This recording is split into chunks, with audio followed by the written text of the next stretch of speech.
I don't trust myself. I would have tripped on those. So, yeah. So I have 3 pieces with me today.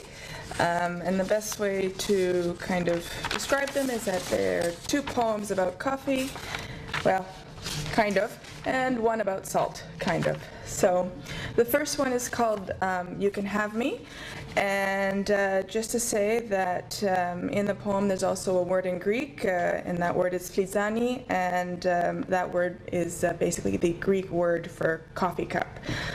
So.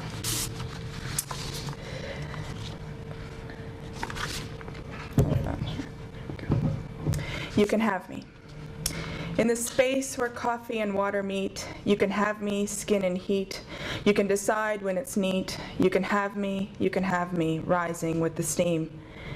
In a room where a lover and a writer breathes, you can have me straight or sweet. You can take me through to sleep. You can have me, in the gritty underneath.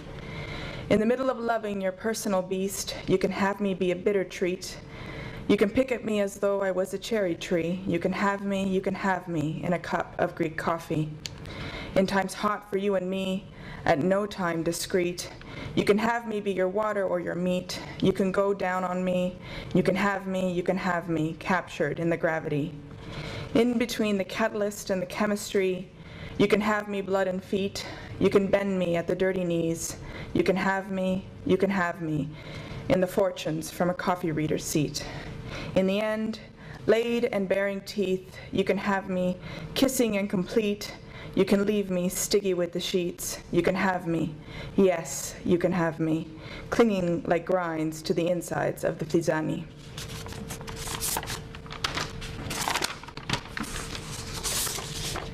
The second one about coffee is called Without Ceremony.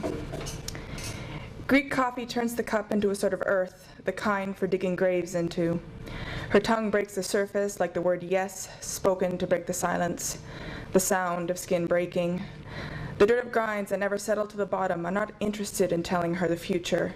Tasting only of the present, they slide down her throat like earthworms contracting and expanding their bodies.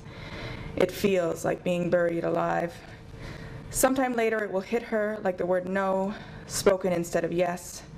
Without ceremony, bodies go to dirt. No stones to mark their places. And salt. I filled my mouth with words.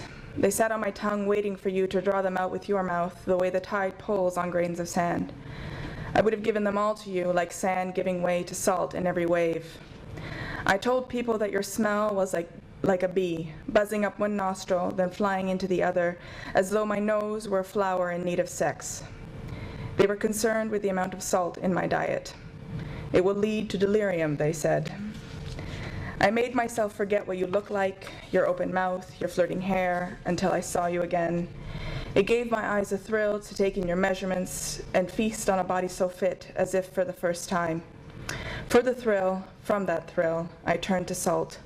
Another pillar, another Lot's wife. I listened for the sounds of birds so that I would come to know the difference between the songs of morning and songs of night, for the different times of day we were together. I preserved the memory of the weight of your body in grains of salt 1,000 years old. And there, as though I were underneath you still, for the tide and the bee, for my eyes, and the sounds of birds in the morning, the sounds of birds at night, I confess that I laid myself down then, like a dog, for love.